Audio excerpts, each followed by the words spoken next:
The icy wind bit at his fur as he emerged on the peak. He saw, silhouetted in the mist, Count Kazak, and in his claws he held King Reggie, dangling over the edge. With a shriek of victory,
Count's corrupted body fell heavy on the ground.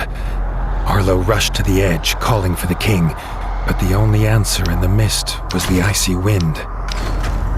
The war was won, but Arlo could not feel the victory. He barely noticed his friends join him.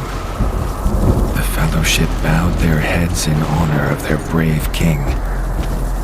The tale of this war would be as much of loss as of winning.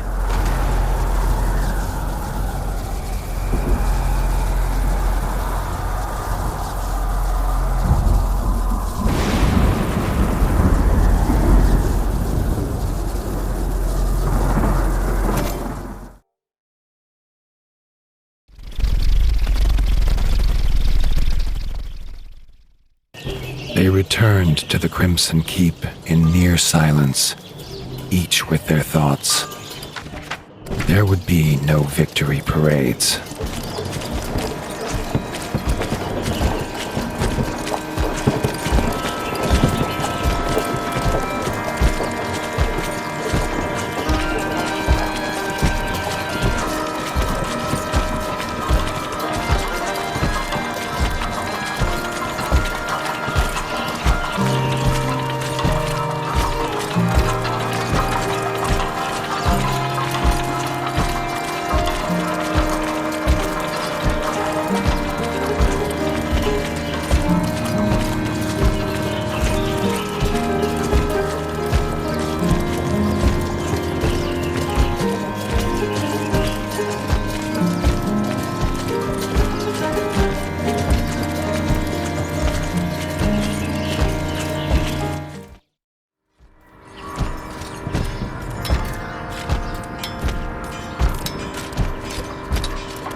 Arlo heard a commotion ahead.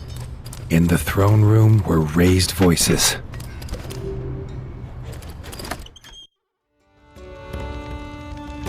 Bertil stood in front of Reggie's throne, holding the crown, asking who should now carry this burden.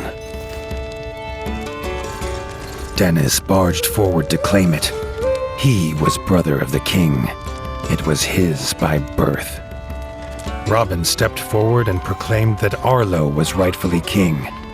Without him, there would be no kingdom to rule. He had proved himself on the peak. He was not alone. Leaders of the clans stepped forward and echoed their favor of the warden. Arlo objected. He had no claim here.